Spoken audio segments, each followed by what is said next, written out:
மானம் கெட்டு போய் எடப்பாடி பழனிசாமி ஜெயிலுக்கு வந்து தமிழ்நாட்டை அதிமுக அடமானம் வச்சான்னா தமிழ்நாட்டை அடமானம் வச்சா என்ன?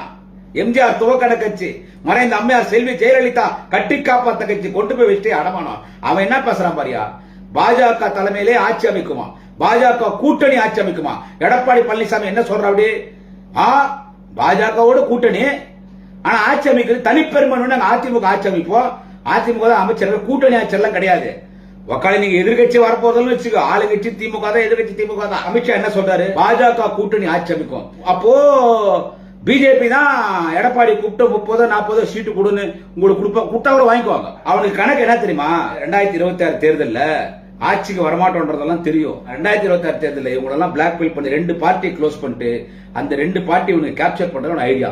அப்படிதான் ராம்விலாஸ் பாஸ்வான் முடிச்சாங்க. அந்த மாதிரி பிஎம்கே ஓரளவுக்கு முடிச்சிட்டான். அடுத்த அவன் ஏடிஎம் கிட்ட வந்துக்கிறான். உங்களையும் காப்பாற்றுற பொறுப்பு எங்க தலைவர் தளபதி நாளைய தமிழகம் உதயநிதி ஸ்டாலின் இருக்குது. எங்க கிட்ட போய் வரதாது, எங்க கிட்ட போய் வேலையை காட்டுறதாது.